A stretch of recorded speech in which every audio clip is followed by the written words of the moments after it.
Hi, welcome to Your Great Journey. Each week, we offer you brief tips, techniques, and insights to help you move in positive directions and master big change. For more information, please visit yourgreatjourney.com. Your Great Journey is brought to you by audiobook publisher Wetware Media. Wetware Media publishes a wide variety of personal transformation audiobooks available from any major online audiobook retailer. For more information, please visit wetwaremedia.com. That's wetwaremedia.com. Today, psychologist Dr. Karyn Hall joins us to offer advice for emotionally sensitive people and to talk about her audiobook, The Emotionally Sensitive Person: Finding Peace When Your Emotions Overwhelm You. This audiobook provides proven effective cognitive, behavioral, and mindfulness techniques to help anyone who struggles with intense emotions. In today's conversation, Dr. Hall talks about mindfulness and why it is especially helpful for the emotionally sensitive person. An emotionally sensitive person herself, she shares one of the most powerful techniques she's learned for managing emotions and finding self-acceptance.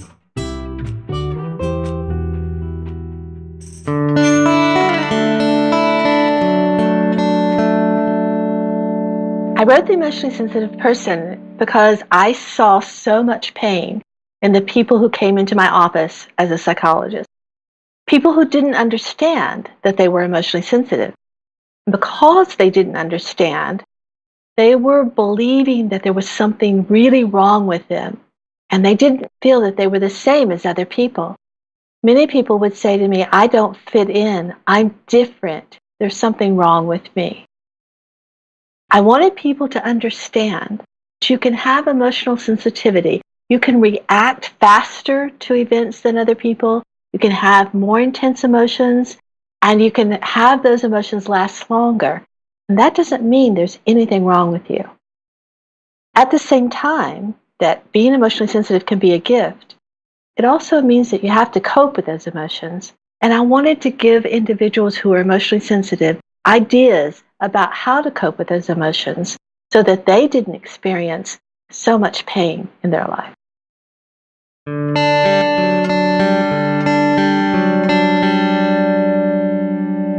The emotionally sensitive person is the one who is in tune with you.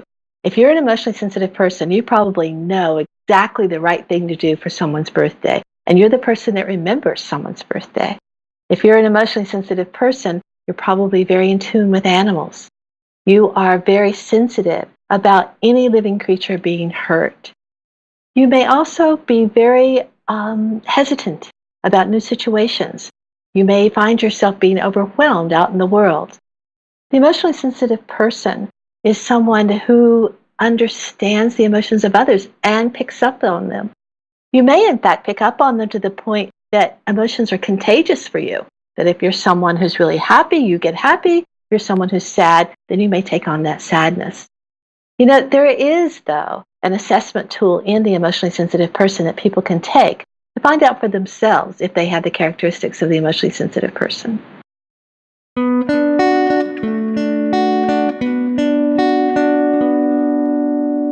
Mindfulness is about being able to focus your attention where you want to focus it.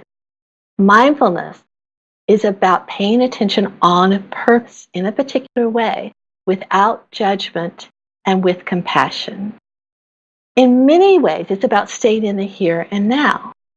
You know, if your mind jumps into the future, we've got this monkey mind, and if our mind jumps into the future, then we tend to get anxious because we don't know what's really going to happen in the future.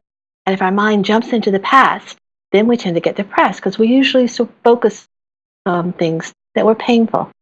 If our mind is jumping around in the present, we get overwhelmed. It's like so much to do. Mindfulness helps you focus your attention just on this moment and what you're doing right now, or wherever you choose to focus your attention. So in that way, it helps the emotionally sensitive person manage the emotional input that they're getting.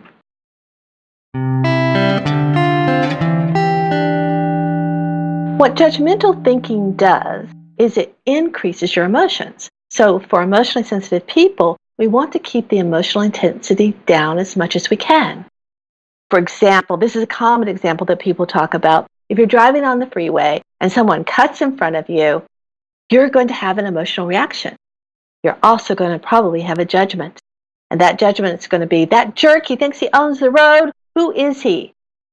So the judgment comes out in anger, and you're also trying to release emotion in that judgment.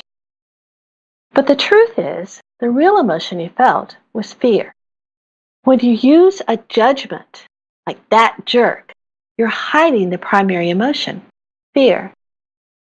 The best way to cope with emotions is to know and express the primary emotion. So the judgment covers up your primary emotion. So if we go back to the freeway example, the guy cuts in front of you and you don't judge. What you say is, whoa, he must be in a hurry and I'm really scared. We almost have an accident and that really scared me. That can help you release the primary emotion. And the judgment doesn't get in the way of your expressing the emotion. Then that's more effective. Judgments are usually a shorthand way we have of talking. For example, let's say someone says, oh, that fish is bad. What do they really mean? They mean that the fish may be spoiled and it's going to upset your stomach and make you sick if you eat it. Sometimes you may judge yourself. You may say, oh, I'm such a crybaby. Oh, I can't handle anything. What do you really mean? What you may mean is, when people are hurt, I get upset and it embarrasses me.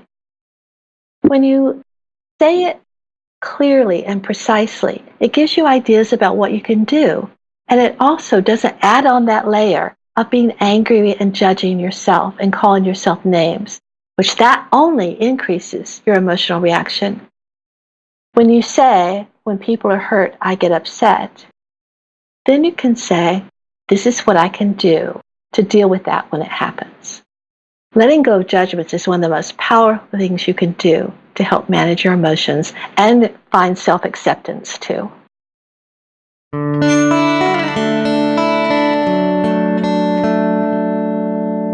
I love the chapter on effective decision making, and this is why.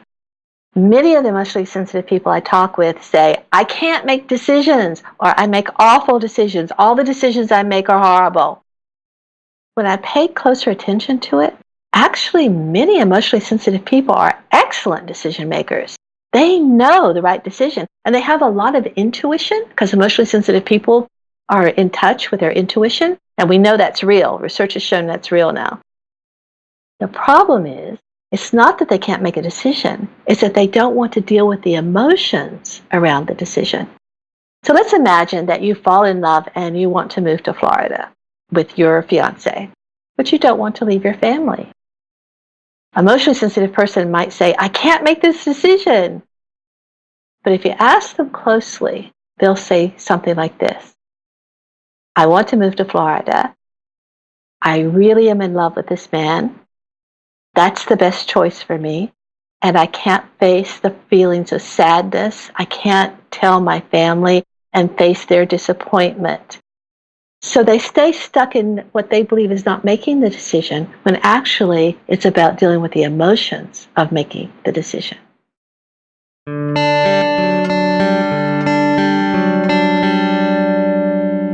The audiobook will be helpful for many people because, number one, it's very specific.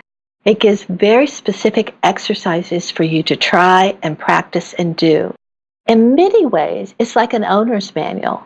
You refer to it over and over again. When you have a certain situation, when you find yourself judging, when you find yourself needing to make a decision, when you find yourself in a relationship, you refer back to the book for ideas about what you can do to handle it in the most effective way.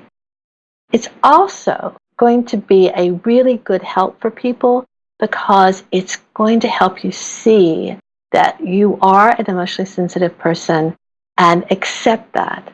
And when you accept it and you stop saying I'm horrible because I have intense emotions, or I'm weak because I have intense emotions, that removes a whole layer of anxiety and upset that can be making your life miserable. So those are the two basic ways I think it'll be helpful. Thanks for listening to this conversation with Dr. Karyn Hall. author of the audiobook The Emotionally Sensitive Person: Finding Peace When Your Emotions Overwhelm You. You can purchase the complete audiobook from any major online audiobook retailer. If you'd like more information, please visit yourgreatjourney.com. Please be sure to subscribe to the show so you don't miss an episode. And if you like the show, please rate it and review it. And please share it with friends who might also enjoy it. Thanks for listening. Have a great week. Your Great Journey is brought to you by audiobook publisher Wetware Media. Wetware Media publishes a wide variety of personal transformation audiobooks available from any major online audiobook retailer. For more information, please visit wetwaremedia.com. That's WETWAREMEDIA.com.